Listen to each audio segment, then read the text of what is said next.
Well, guys, here it is. The admission and the excuse. Okay? They got caught. They're busted. They know, we know bomb protocol and all that stuff. Okay? This is about that 14-year-old kid that 14 years after 9/11 happens to be a Muslim, brings a clock that he built in a suitcase, which doesn't make sense whatsoever.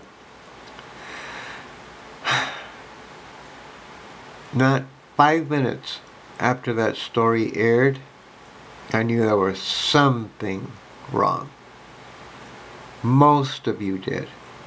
So congratulations on all of that and all of you for catching that, even though it was pretty simple to catch. I mean, when you get a bomb, okay, you get a bomb and hold it in the principal's office, don't call the bomb squad, and all that stuff. You guys have seen the videos, you guys have seen the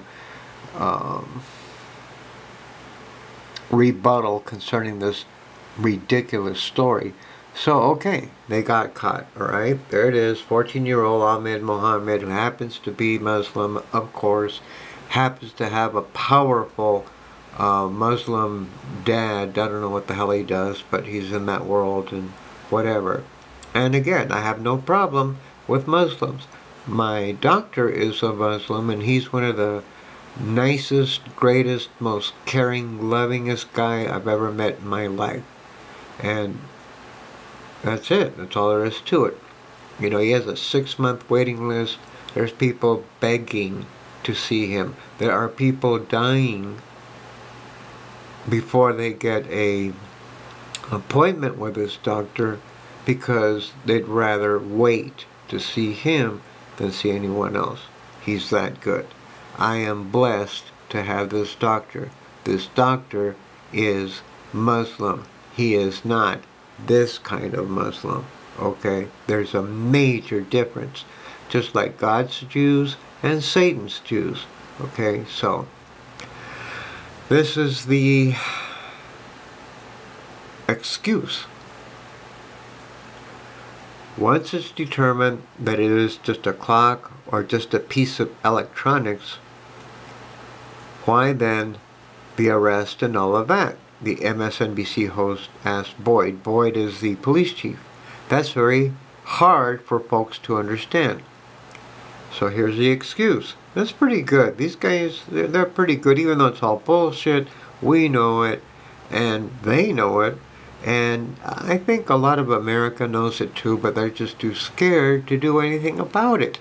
Either that or, you know, football again saves them from any kind of overexposure of truth, and maybe out of the 300 and some million Americans, one will actually have the balls to get up and go do something.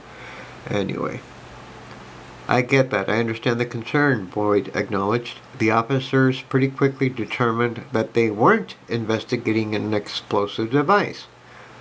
What their investigation centered around is the law violation. Okay? Now get this. The law violation of bringing a device into a facility like that is intended to create a level of alarm. Okay, so think about what he just said. Alright? Remember, all they knew, 14-year-old boy, bomb in a school. That's all they knew. Now all of a sudden, it's bringing a device into a facility that is intended. Who intended that? Okay, whose intention was it to create a level of alarm? In other words, a hoax bomb, something that is not really a bomb, but is designed and presented in a way that it creates people to be afraid. Well, Let's keep going. Right, but he never called it a bomb, right? He just kept calling it a clock. I mean, it never came out of his lips. He never did something or started showing it around saying, look at this bomb I have. He said, look at my clock. There definitely was some confusion and some level of information that didn't come out immediately. Boyd defended. With what they had at the time, they made the best decision that they had at that point in time. Which doesn't make sense, okay? They knew from the very beginning. That's what he said. They knew from the very beginning. But it'll go right over most people's heads.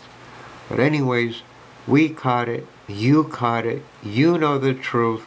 Just congratulations on that. And, well, try to convince others that this was nothing but a race-baiting Muslim apologist bullshit drill hoax, whatever you want to call it.